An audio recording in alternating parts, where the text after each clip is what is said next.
I'm waiting for Hey, Dalla. Branden to, he's got to elasticize himself a little bit. Yeah, stretch it out. Stretch it on out. Well, Brandon's voice often cracks, so he needs to do that. Hey, now. It's true. It's true. Hey, now. Hey, I edited all that out. No, I don't. No, you don't. No.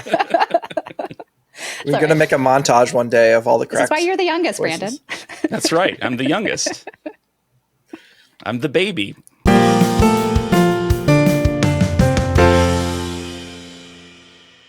Hey everyone, welcome to the JRPG Pursuit, a podcast about all things JRPGs, from the games we play to the games we collect and everything in between. My name is Abdallah. I'm Emily. And I'm Branden. And today we've got a fun episode for you all.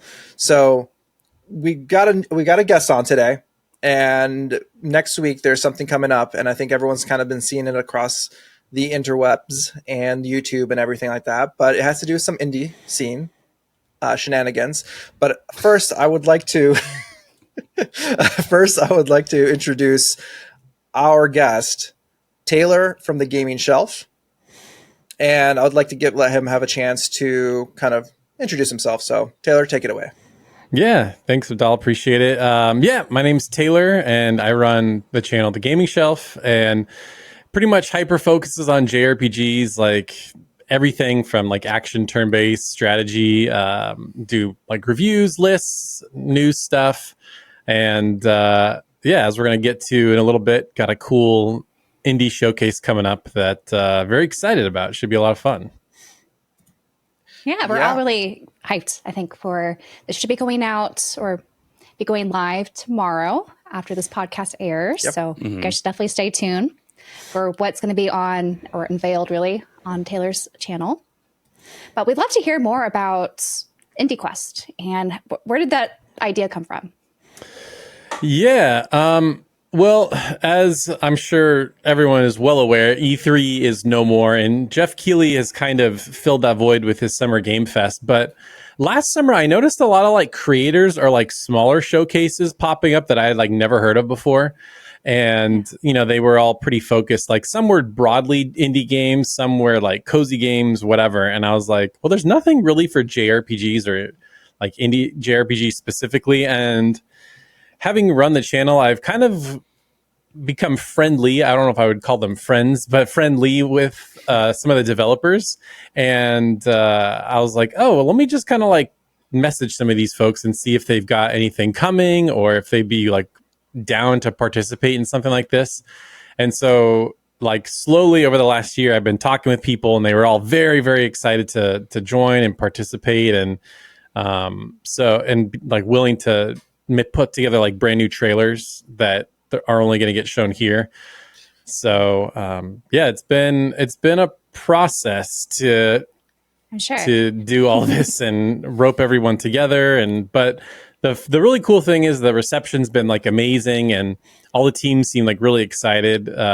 Some of these are like really small, like one-person teams, so they probably would never get a chance to be in like a showcase like this. So just excited to give them the spotlight. It's all about them. I'm just putting it together. Yeah, that's great, because I'm sure it's expensive, right, to have a Nintendo Direct slot.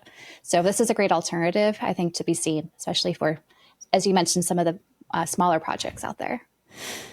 Yeah, I mean, obviously, like it's free. I'm not like charging these guys anything. Honestly, the way it started was I'm like, okay, I'm going to do my own thing. And then I just went on Steam and I just kind of found games I thought looked cool. And then along the way, like I said, here's something interesting that I think a lot of people might be surprised to know. A lot of these like indie JRPGs, they all work on each other's games. So it's like if one game gets a budget, then like, you know, these other teams kind of help as it, you know, production ramps up, and then they all kind of move on to this other guy's game or whatever.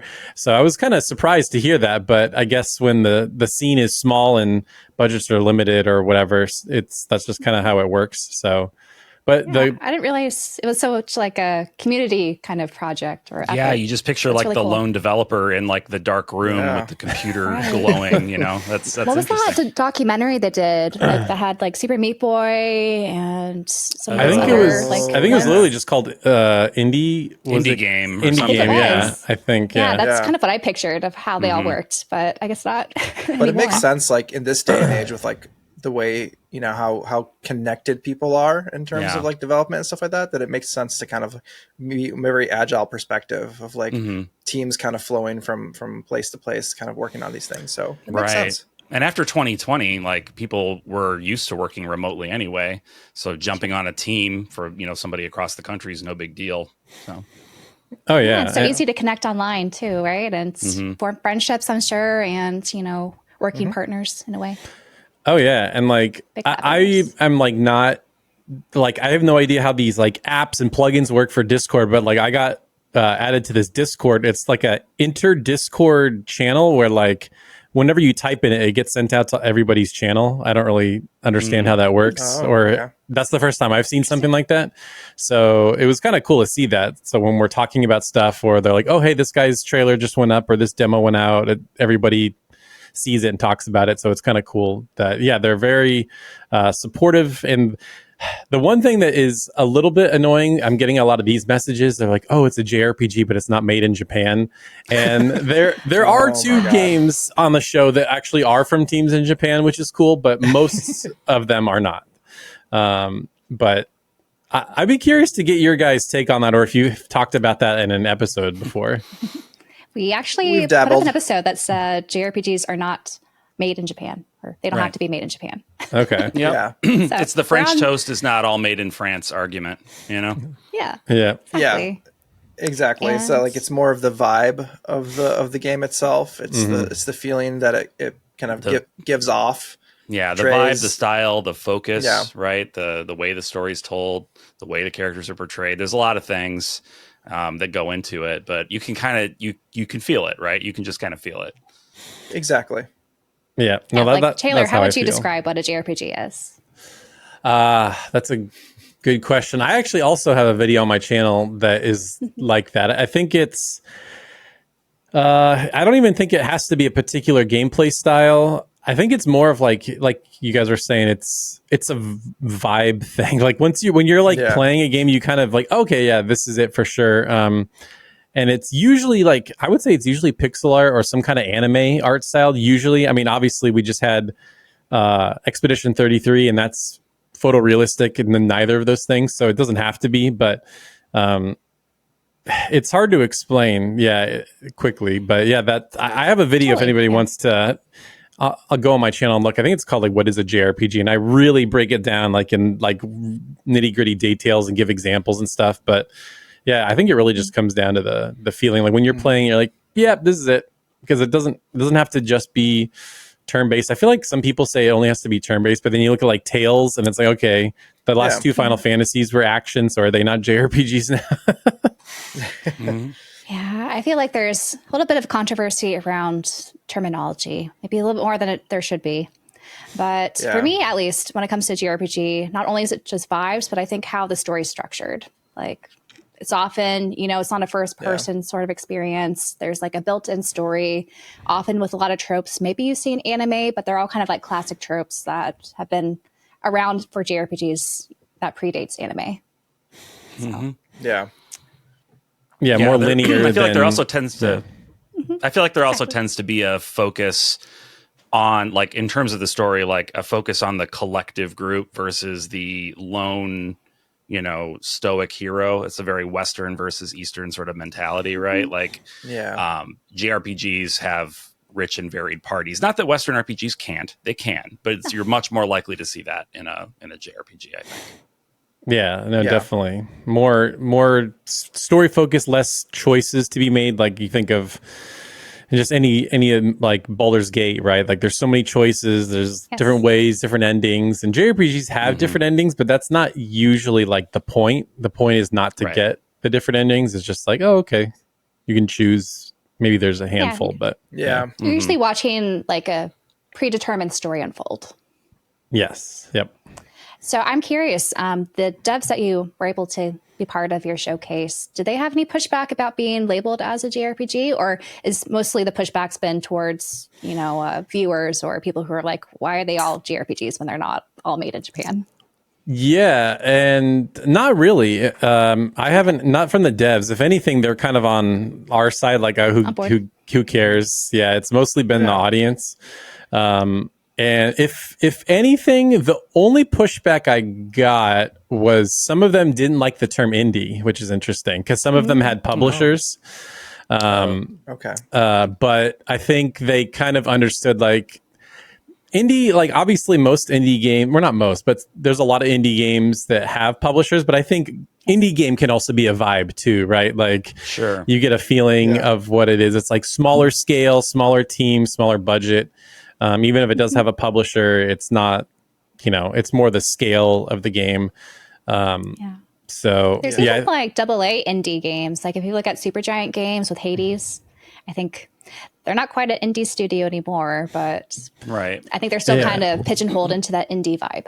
Yeah, and I mean they're like a dozen people. Yeah, yeah, like and indie films still get like picked up for distribution by major film companies too. Like they're still indie films, right? Yep. So yeah, that makes sense to me.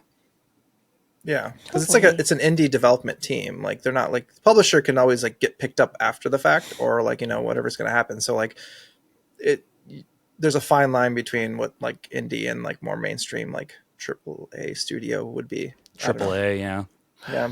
I will say I'll give you guys a funny story or a fun story. I found it funny. I think this team's going to regret this after the fact, but there's a team that was putting out a game. They were Japanese, so I really wanted them on the show.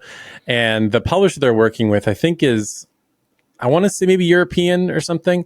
But anyway, I reached out and they were like, oh, well, we're hoping to do something like be on shows that are bigger. And based on their last game, and their last game was like small, and I feel like they would have benefited for being on a show like this, especially because it's so hyper focused on like their genre. I'm like, okay, if that's what you want to do, I just, in me, that like gave me a little bit of fire. I'm like, okay, I'm going to make this good, and you're going to regret not wanting to be a part of it. You made a huge mistake. That's right. Pretty woman. Yes. Eat their words. That was really the only team that like straight up said no. There were other teams that were like, we don't have something to show at the moment, or we're just heads down working on the game. Yeah. Like I'll give you an example. Of a game that won't be there. Like, so one game I was really hoping to have on the show was that game, Alzara Radiant Echoes. It had that big Kickstarter last year. Yeah. And I was going back like the Mediterranean one. Like, yes, that whole vibe. Yeah. Okay. Yeah. I know what you're talking about. And I was going back and forth with them for a while, but they were just like, we're like just working on this maybe next year. But, cause the trailer had a lot to show and they've been putting out little GIFs here and there. So I thought maybe, they would have something to show. I kept in touch with them for the last year, but they just, they just weren't ready. Yeah. I think there is maybe, if you do release a lot of hype or trailers a little bit too early, we've seen that with, in the bigger studios. When they do that, there's, high expectations. But if it's too long, sometimes there's that window of opportunity or like, what is that phenomenon where you don't really get as much of like a warmer reception the longer people have to wait. Yeah, no, that makes sense too. And this has been a whole learning experience trying to figure like what works, what doesn't, and like what can I do next year. I want to be respectful of the teams, like marketing beats, and like you just said, like Kingdom Hearts, right? 4 that was announced so long ago, and they just put out screenshots after they canceled that mobile game. So I'm sure they were just like, oh no, we're still making this. It's okay. But it's just and the fans are lapping them up like dehydrated wanderers in the desert. Yeah, exactly. Oh my God. Did you also get any pushback about there being too many games to showcase? Like 40, like over 40, I think is what the showcase is going to have, right? Which is a lot. Yeah, it is a lot. Yeah. Most people, there was one comment that kind of like stuck with me. They were like, oh, having 40, especially of games in the same genre, might like get stale by the end. And I'm like, that's a good point. So that's been the hardest part at the moment of putting the show together, is to try not to have too many back-to-back like pixel art turn-based games. So I'm really trying to mix the show up so it's not the same game like back-to-back. Like one's like more 3D or one's got a funny vibe, then one's more serious. So there's a really good variety, but obviously the vast majority are like pixel art turn-based games. So we'll see. Like I'm very curious to get feedback. I'm already putting together like a feedback form for what people thought of the show. So I can, better figure that out for next year. But it is. It's going to be like maybe an hour, because that was my thought. I'm like, about an hour, that's not too long. Like I saw there was another one, I think it's called like literally just like the best indie game summer showcase or something. And last year it was like 3 hours. I'm like, that's long. 3 hours. Yeah. So I'm How also many games trying. do they have? That's a great question. I didn't even check. But yeah, I'm hoping it's not too long, but we'll see. Yeah, I think an hour makes sense. Like I think a lot of the showcases we are used to from like Nintendo or Sony or Xbox, they all have been in that kind of hour range. So I think that's probably the sweet spot. Yeah. The only person who goes over that is good old Keeley, and he just likes he just likes to hear himself for a little longer than an hour. Yeah, and he brings on like he loves his celebrity guests, so he'll bring like Nicolas Cage on or whatever, and I'm like, okay, it's kind of cool to mix up.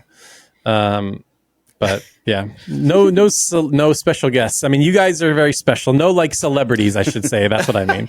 No celebrities. We're not getting. I don't know. I'm trying to think of who would even. We're not getting Andy Serkis on or something. Yeah. Hey, push for Ben Starr. Push for him next year. He's fun. Yeah, that would be cool. I mean, he's like that would be cool. Slowly turning into Nolan North. He's like in everything these days. I know. He is. Yeah, but it would be pretty cool to get him. So I don't know. Don't cut. Don't cut yourself short. Like you never know. You might get like, I don't know. Some interest, right? From some interest. Yeah, you never know. I think maybe Harrison Ford again. Yeah, Ford. That'd be amazing. No, I think it's one of those things too where you kind of have to prove yourself. They're not. People aren't just gonna be like, I don't even know what this is. Like, why would I join? Right. So I think after the first one, if it's like interesting and a lot of people watch it, they're like, oh, okay, I get it. I'll hop on for next year.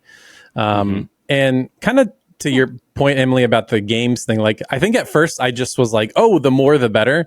And as I'm putting the show together, I'm okay. There a lot. I would say the vast majority of these are like excellent, and people are going to find something to cool. Find something to like. But I'm almost wondering if next time it's like fewer and like hyper focus. Yeah, be more selective. But we'll see what the feedback, what people say. Maybe people like the variety and the amount. I have no idea. So, right. It's hard to prejudge it. You're right. I think a lot of people aren't coming into it with too much knowledge about what indie games are being worked on. Like maybe they've heard some of them, but they haven't been most up to date information about it. So yeah, I mean, like I consider myself reasonably in touch with the scene, right? But like when I was looking at the list of games you had to pick from for introductions, I was like, I've heard of 3 of these. Like, yeah, I didn't know any. There were so many. Good. That's so actually many. good because like so many, like that was really the point of doing the show is there's so many that are like high quality. I think people are going to be surprised. They're like, this game looks awesome. How have I never heard of this? So that's kind of what I hope happens. Like every other game, they're like, I've never heard of this. Where is this coming from?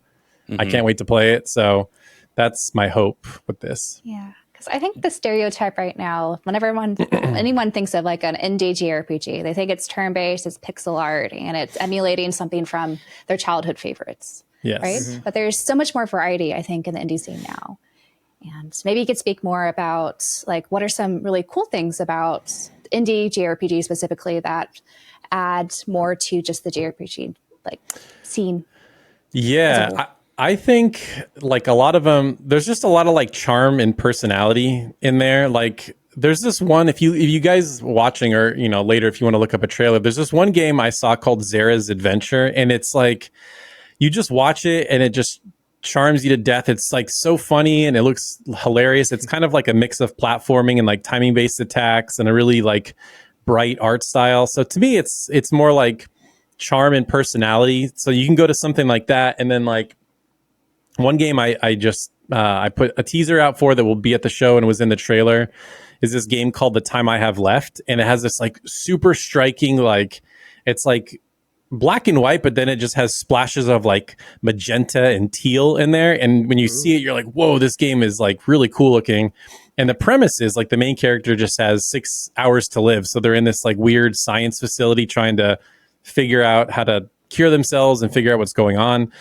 So I think it's like a stuff that's much more experimental that definitely wouldn't be able to, I don't know, get picked up with a bigger budget. Because some of these games, I'm like, I'm surprised that some of these games don't have publishers. And that's kind of the hope too, is that they get some eyes on and maybe a publisher sees the game and like, oh, okay, well, let's toss you some money so you can finish this. So I think it'll be good just to see so many games that still have their creativity, because unfortunately, I think a lot of, games that are being published by big publishers right now have that lack of creativity that I think we're all kind of starved for.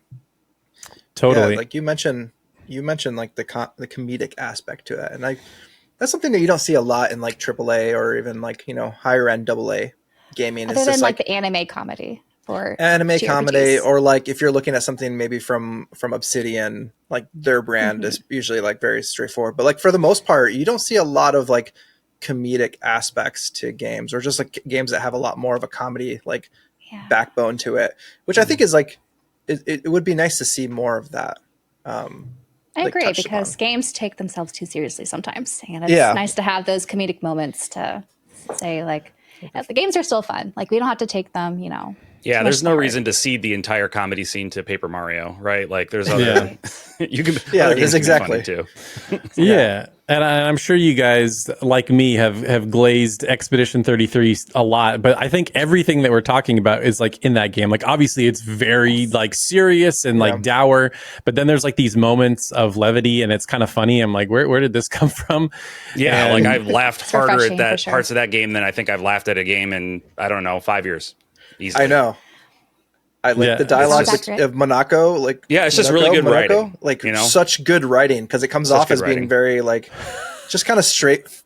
Like it's so straight laced and so in your face. Like you don't even realize it's a joke until you like process it for a second, and then it just like you just go like it just it's so good. It's just it's just brilliant writing for sure. I know. I also think it's interesting, like from the indie side of things. Yeah. In the indie space, there's a lot more room for creativity, like we're saying, but also a lot more freedom to create shorter experiences.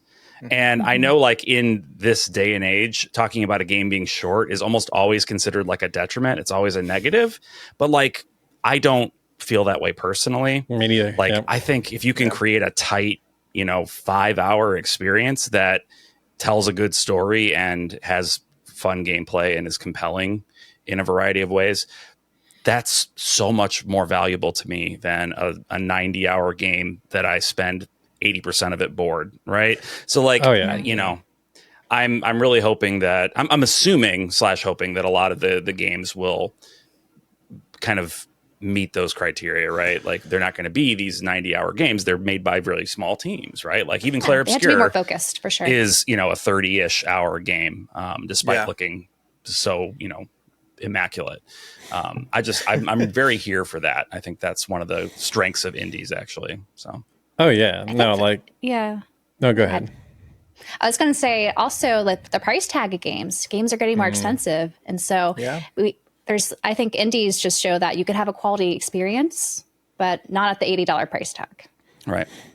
No, that's very true. Like with all the things that you guys are just saying, there's a game I played earlier this year. It might have been last year. It's called Echo Generation, and it's basically like Stranger Things, the JRPG, and it's got like this voxel art style, and it was like 6 or 7 hours, and I don't know, it was probably like $20 or less, and it was like incredible. I had like such a great time with it. Like just kind of just sat down and played it in one sitting, and it was super fun. So and then like another great one I played was Eternites, which is kind of like a Persona inspired game, but it has action combat, and that's like 9 or 10 hours. And some of these games I just don't end up finishing because they're so long. Like I played Assassin's Creed Shadows, and I probably put like 30 hours, and I'm like nowhere in this game. Right. I just have to stop playing because I'm not anywhere close to finishing this. Mm-hmm. Yeah, there's just something more memorable, I think, about the shorter experiences, because they really have to be efficient with the time that they work on it and deliver their story. Whereas these longer experiences, while they might be, good, like I think we all love like 100+ hour games, like for certain titles. Yeah. But some of them, it just seems like they're adding filler to extend that time, and it's not really quality time spent. Yeah, you get better pacing, like with games that are generally like a little bit shorter. You don't have these like lulled moments where you're like stuck having to do a bunch of side quests or things that you're just not interested in. Yeah. Like it just kind of keeps moving the story along, which since they don't have as much budget to fit in a bunch of extra stuff, right, it actually works in their favor. So like that's the key thing about indies, right? Is the price and the budget and the length, they all work together, and they all actually serve to make those games as a category, right? They serve to make them better. And I think we've talked about on this show, and I know it's people online have talked about it quite a bit, this upcoming drought of AAA JRPG experiences that is almost assuredly going to happen, right? Like, we know it's Square Enix. Yeah, we know that we're going to be waiting years for anything big new from them. Who knows with the other studios? But like, it's been remaster after remaster after remaster for a while now. Yeah. And I really think indies are going to be the life raft that we ride out this storm in, right? Like, they are inexpensive because they don't cost $1 billion to produce. So they can sell, a really solid game for $20 or less and still make money from it.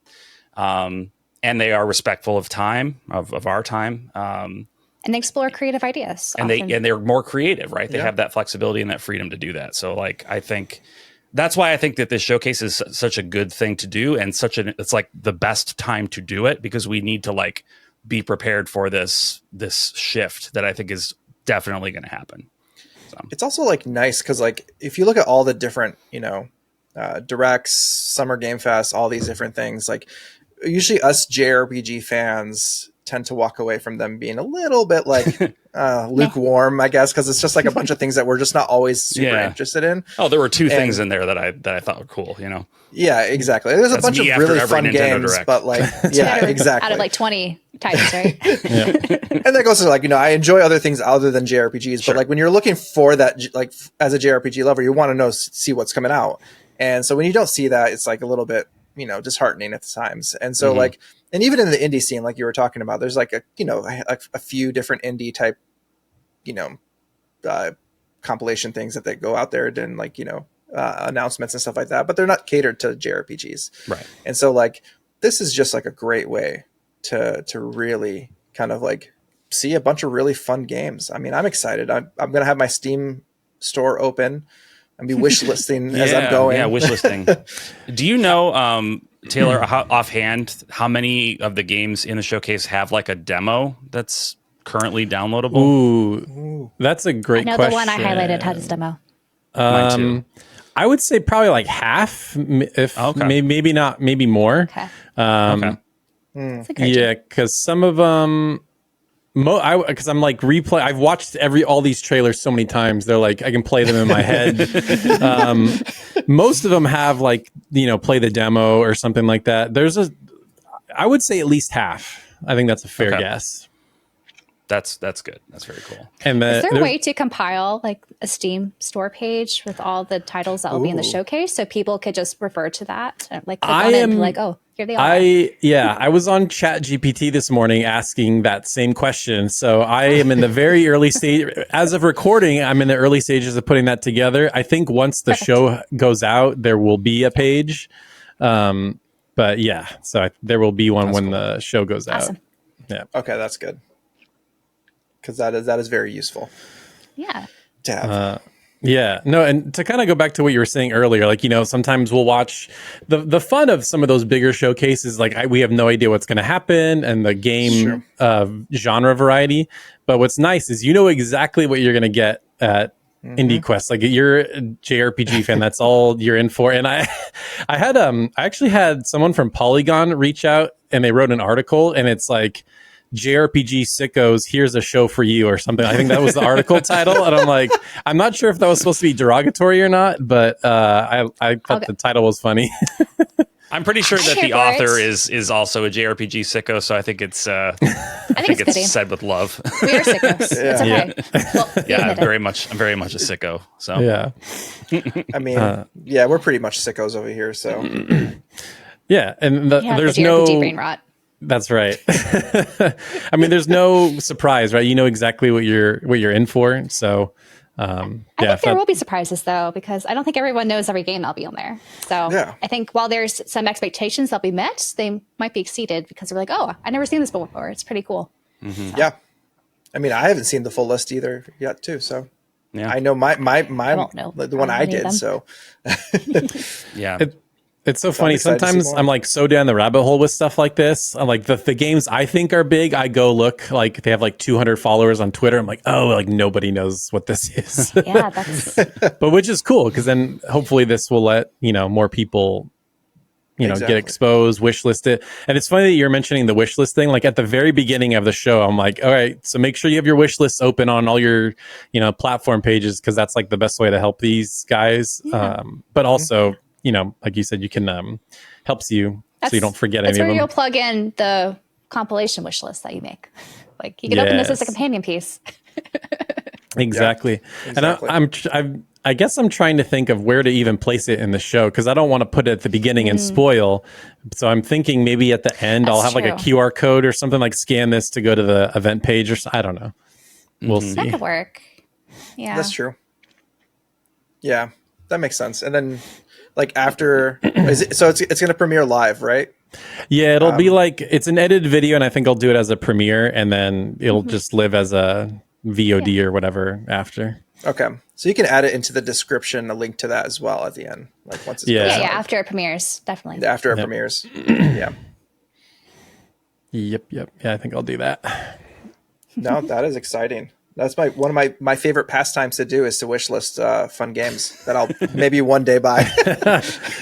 Pick up on a Steam sale and then never play them. Yeah. I just buy them. Yeah. No, I mean, they just sit in my Steam library and I look at them. And they look at me. So many it's games. Kind of like possibilities, right? Possibilities. Exactly. It's a library. Exactly. It's true. Yep. I'm building Alexandria over here. So, is there anything else in particular you want to highlight about Indie Quest? Because I think we also want to talk about Indie JRPGs more broadly, but I don't want to cut you off before we, have covered all of the most important stuff. Yeah, no, like I said, I think we've covered most of it. Yeah, it'll be Thursday, May 29th at 4 p.m. Pacific, 7 Eastern. On my channel, The Gaming Shelf, over 40 games. There will be one game announcement, which I'm very excited for. I think people are going to be like really like kind of surprised at what it ends up being. You guys, I think, all know the developer, but like what they're working on. When they told me, like I reached out, I was like, oh, hey, I know you just put a game out, but do you have anything you're working on that might be ready for next year? And they're like, actually, we have this thing. And when he was showing me what they were working on, I was like, what? This is kind of wild. I've never seen anything quite like this. So I'm excited for people to see that. And then, lots of creators will be introducing games. I'm trying to think if there's anything else worth noting. I mean, that's pretty much the main gist of it. Yeah. That sounds fun. Yeah, I think it'll be a good time and very excited to see, just so many JRPGs all in an hour. Oh, yeah. I know. It's going to be an action-packed hour, that's for sure. Yes. Well, shall we talk more about the role that indie JRPGs kind of play in just overall scene? I know we touched on it a little bit about what's, great about JRPGs, but what are some aspects or I guess we could talk about some of our favorite JRPGs. Shall we do that? Yeah, maybe we start there and let's try with that. Yeah. Yeah. I'd love to hear Taylor's pick. Yeah. Yeah, as the guest, you should go first. As the guest. I'm trying to think if I have one like single favorite that stands out. I mean, the ones that come to mind, obviously, like Chained Echoes. Everybody's probably going to mention Chained Echoes. Took mine. That's I love stories like that. Like nobody, like I remember when I saw a trailer for that game, I'm like, this is interesting. That looks amazing. Yeah. And it was made by like one dude, for the most part, and it just like kind of blew everyone away. So yeah, Chained Echoes is great. I really have a soft spot for Eternites. Like I mentioned that game, Echo Generation earlier. Very cool game. Kind of like like I said, it's like basically Stranger Things, the JRPG, and kind of has Paper Mario combat with like timing based attacks. That sounds fun. My mind is kind of going blank after that. I'm sure there's others that are like cool and amazing, and I'm just forgetting. But those are like kind of the three that pop up as I'm thinking about this right now.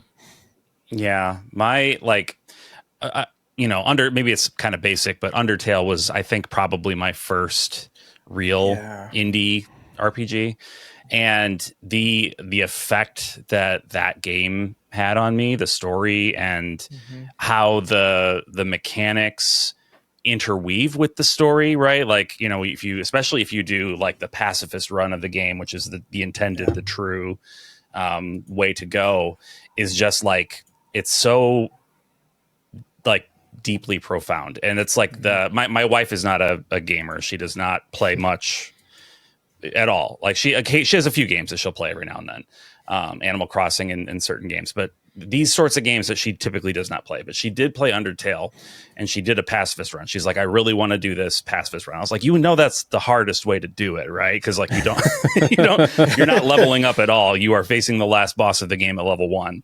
And she's like, no, it's fine. I want to do it. And she did it. Like she was able to do it. Wow. And she hit some hurdles, but she was like so compelled by it.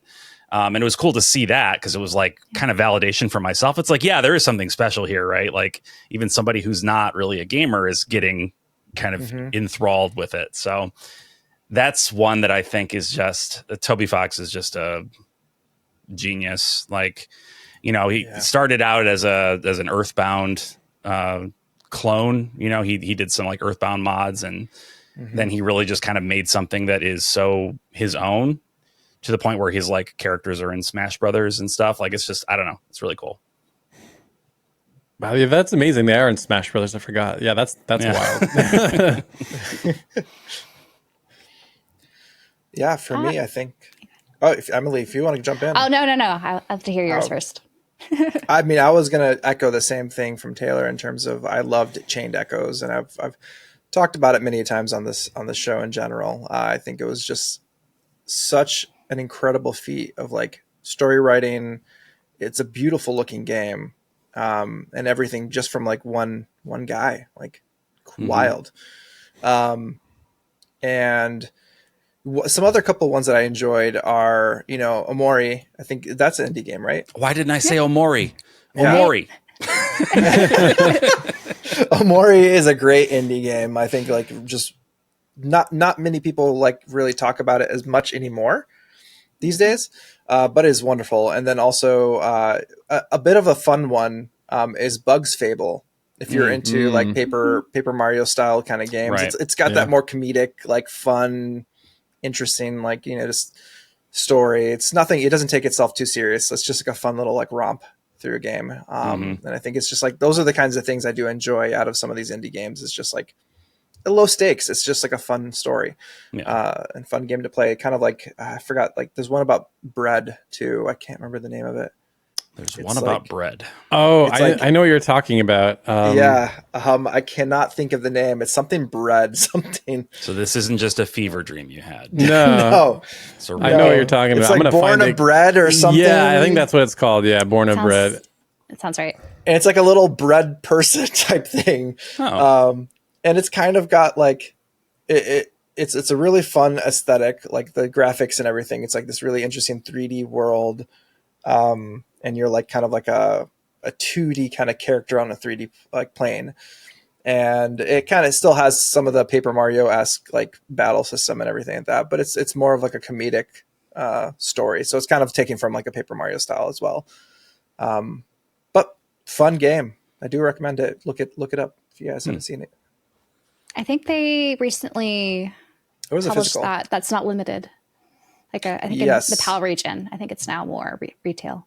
Oh. Yeah. For physical games, like something that I guess we didn't mention is usually these indie games, once they gain traction, even if they're only available maybe on Steam initially, they often go the physical route for the physical collectors out there. So they got to, kind of show that there's demand for it before they're able to find a publisher who's willing to print them on a physical game card or disc. Mm-hmm. So something to keep in mind, I think, when looking at these showcases to see what games you'd like to see physically. And if you could support them on Steam, that could maybe translate later down the line to something physically. That's true. But a lot of the indie games that I think I've been more exposed to have not been necessarily JRPGs. They've been more games with like RPG elements, like a lot of Zelda-like games. Like I think I'm wearing my Tunic shirt today. Mm-hmm. Ooh, nice. That's a great game. Yes. Yeah, it's great.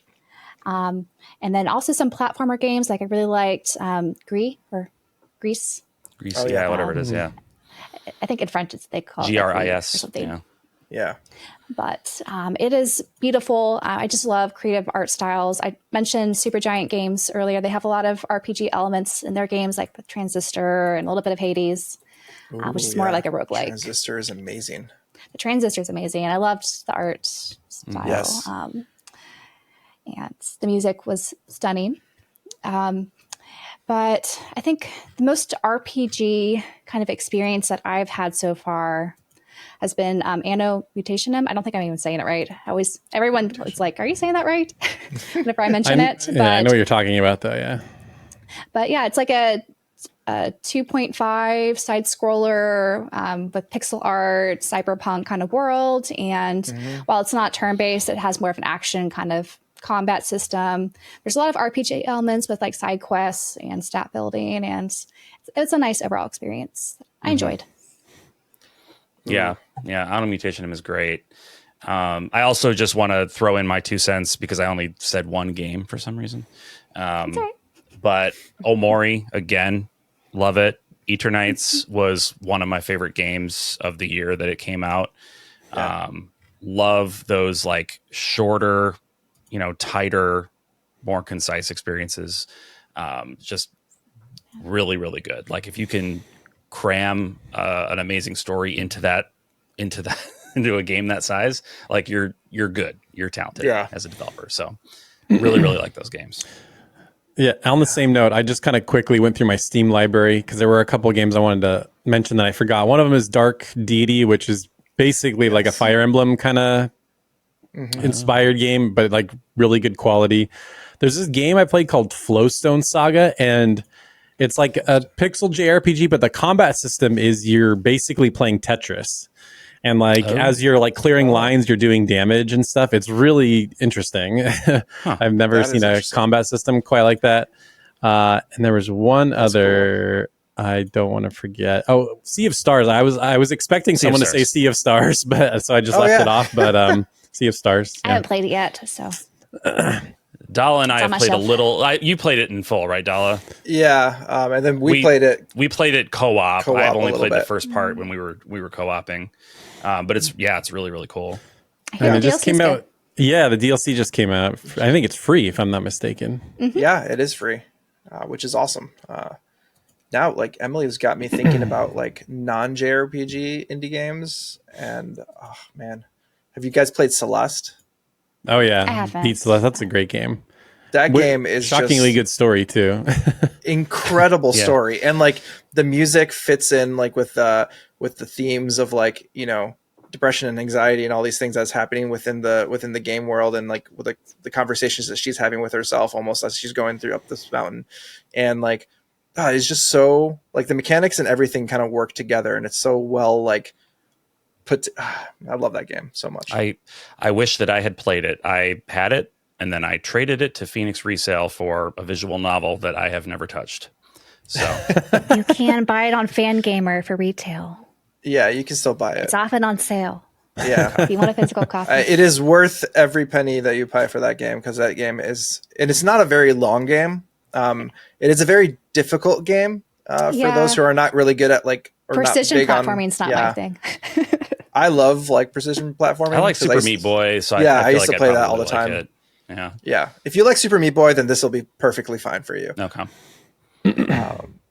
Great game. I did try. Did you ever play Animal Well? I heard about that. I've heard of it. Yeah, that's what's his name. Donkey. Donkey's video game Donkey. Team. Yeah, video game Donkey. Okay. Yeah, he's got his own publishing like company now, and that was his first like game to come out with for that, and it won like it almost won.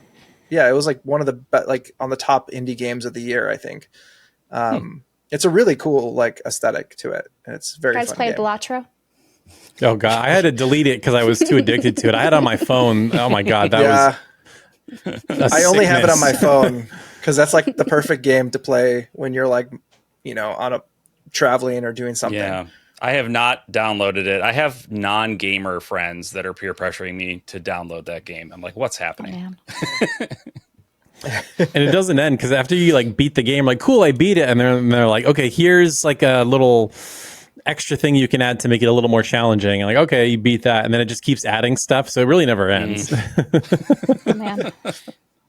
And then also in that vein is Vampire Survivor, if you guys ever played that. Yep. Which was like a hit across everybody online. And I played it for a good while. Like I did not realize I was going to like it because like when you look at that game, you're like, this doesn't look that great. Like it just looks so, I don't know. Just it like looks chaotic. I've never seen it really played. It just always looks so chaotic to me. Yeah, like once you play through like a couple of matches, like it must be. It must be. There's chaos to it, but then like you start to learn how to like build your way up to the chaos with like because like you're basically constantly trying to pull like new weapons and things like that. So you get like you figure out your set of weapons that you like to get to like go through your run of this game. But it just keeps going, and then at some point you get like just destroyed. But it's a fun game. Yeah. For an auto fighter, it's really. I did not realize I was going to like that as much. My one big indie obsession was Rogue Legacy. I don't know if you guys ever played that. Yeah. It's that's that side-scrolling kind of like roguelike, right? Yeah, and like the thing I liked about it is that like your progress carries with you even if you die. So like you're constantly unlocking new weapons and new classes, and it's just like kind of like a 2D like action platformer. But man, is that gameplay addicting! I ended up getting the platinum trophy on Vita because I would take the train to work, and like I had just played it so much. I'm like, let me look at the trophies, and there was a couple that I didn't have, but some of the last ones were pretty crazy. I think it was like only die like I don't know 5 or 6 times beating the game or whatever. But I'm like, I can put it on like mega easy and I could do that, no problem. You just have to be careful. But yeah, that game was fun. The sequel was a little bit grindy for my taste, but still pretty good. Very nice visual upgrade. Yeah. Well, we talked about some indie games we enjoy. Do you guys have any like dream indie sort of projects you'd love to see come? Maybe they'll be in the showcase, maybe not. Since we don't all know exactly what all the games will be showing there. At least the 3 of us don't know. Taylor does. Right. But is there anything like games with like Sky Pirates or, it's just a cool topic we don't see as used as often as we would like? There was that recent game that came out with Sky Pirates, but I don't think that got received well. Yeah, that was not very good. I know which one you're talking about. Which is very unfortunate because I was like really looking forward to that. Me too. It has a really cool art style. Pirates could do no wrong. Yeah. Or even like maybe battle mechanics, if it doesn't have to be the theme. Yeah. I like this isn't exactly uncommon, but I really would like to see more games with like a modern setting. Eternights is a good example. Just like modern day South Korea, I think is where it takes place. Very cool. Like, or even like take it a step further where the world isn't under attack and it's just like regular towns and cities and like very earthbound aesthetic sort of thing, right? Like, urban fantasy, urban fantasy kind of deal. Like, I would love to see more games like that. That's like a setting that is particularly appealing to me, which is why it's unfortunate that it's like the least used role-playing game setting. But yeah, I really like that a lot. Yeah, I've already gone through this multiple times on different episodes, but I definitely want to see indie games tackle pre-rendered backgrounds. Sure. And like the PS1 aesthetic. I know the horror scene is doing it with Crow Country and like games like Signalis and things like that kind of give off that vibe of like that era. But I would love to see that in the JRPG scene as well, because I think that's just something that we haven't tapped into, like that era, and then slowly working your way up to like that PS2 aesthetic as well. Kind of like, I think that would do well, and I think would be popular. And I think enough of us have gotten to an age where like that's very nostalgic for a lot of people now. So like a lot of those games would probably sell pretty well if they do it right. Totally. Yeah, like the Mega Man Legends art style, it like really stands out in my head. Like that just really pops. And I think that still, like you said, would hold up today. Some of the early PS1 games are rough, but like when it got to the end of the generation, it's just like, man, there is something about that pre-rendered background look that is just so charming and, like you said, very nostalgic. Yeah, I would love for that to be the next wave of like visual games or visual style for games. I just picture like a 4K like background of like really high res like portrait almost. Like it's like this is like true art. Like they use like true like artistic, like they put all their work into these really backdrops. And because like back then they were like really like, you know, low res images. So like going back, it's not as like, you know, it's not as great as we once thought it was. Backgrounds. Watercolor Saga Frontier 2, man, like that aesthetic really is amazing. I agree. So good.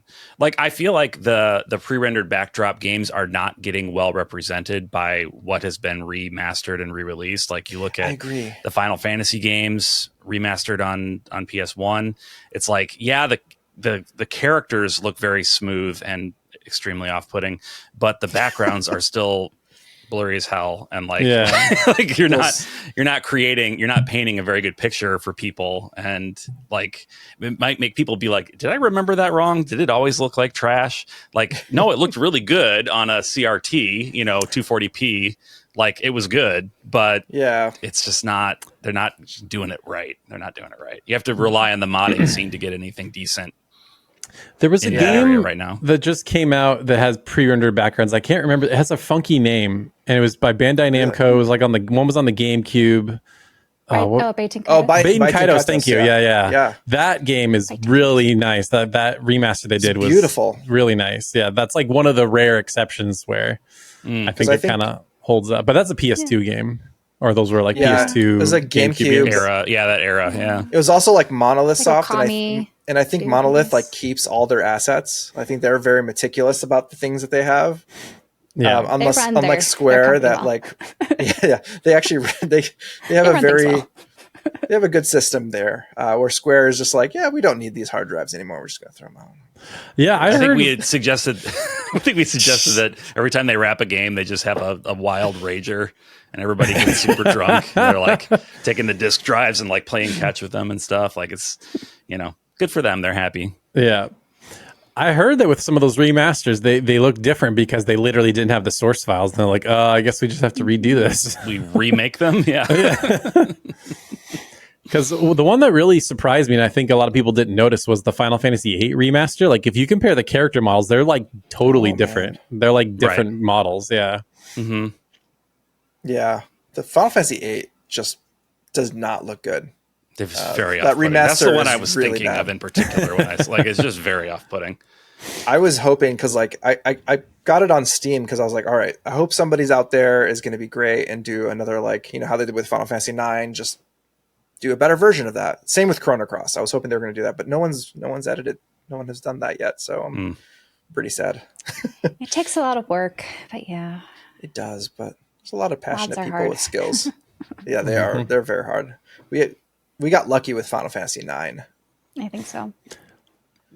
So what happened with 9? I think I'm unaware. Did they fix the remaster or something? There's a mod for the PC version. It's like the Moguri mod. Is that what it's called? Moguri mod. Yeah. That has like fully AI upscaled backgrounds. Oh, wow. And a lot of other tweaks to the game too that you'd like optional things I think you can turn on and off. It's like the definitive way to play. It's like the best way to play that game right now, which is crazy that it's not from looks Square. incredible. Like it looks like you can. It's basically like what you expect of like a full on like remaster of Final Fantasy IX without changing anything other than like just the visual representation of it. Yeah, it looks very good. And yeah, I would test it. If you have it on Steam, you can easily download that mod, and it's a pretty quick installation, and just like take a look at it. It'll blow you away. Nice. But yeah, I think we've talked about, our thoughts about indie games and things we love, things we'd like to see. I didn't, I guess, mention too much. We didn't go into like combat. Maybe I should mention that. I'd love to see someone tackle something like Radiant Historia's combat system on the indies playing field, because I'm missing that. I don't think we're going to get a combat from Atlas like that anytime soon. Everybody's ripping off the boring stuff. Rip off the like that's so interesting. Like that combat system is so cool, and it's the only game that does that. I know. Yeah, I've never played it. What is combos. the combat system? Like, how does it work? So basically, or did you want to explain it, Emily? Go ahead. Okay. So basically your enemies are on this like 3x3 grid, and you have different moves that you can do where you can push enemies to different slots on that grid. And if you are able to get multiple enemies on the same spot, you can attack them, and it's like you do extra damage. And there's also this cool.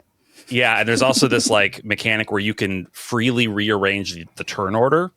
So if you want, you can put all your characters right up front, and that might be good. It's sort of like the Bravely Default, where you can like default, or you can use Brave or whatever 4 times and go into the negatives. So you have like a lot of flexibility with how the battles play out. It's just like a really unique system, and it's very fun. Yeah, I think it's a great alternative to your regular turn-based combat. And they also had, I want to say, in the Perfect Chronology, the remake or remaster, whatever you want to call it, the perfect like easy mode for people that want to enjoy a story but don't care about gameplay. You could just walk up to an enemy and hit the attack button and just kill them. Doesn't matter. Just kill them. Nice. And like that's perfect for people like my wife that might want to enjoy the story but just are not. It's just not their thing. Yeah. They just don't want to play. Or if you don't want to grind too much. If you don't want to grind, get a bunch cool. of experience. Like they did so many things right, and that game is stranded on the 3DS, and it just boggles my mind.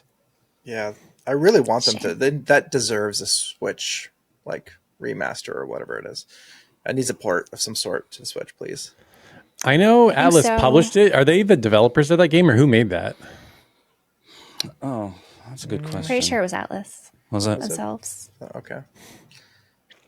Now I wish indie games would take more chances with like battle systems. That's the one thing I wish they would do a little bit more of, rather than just like straightforward, Chrono Trigger style battle systems. I know like that's the one thing I liked about Chain Echoes is like it had a very very unique battle system.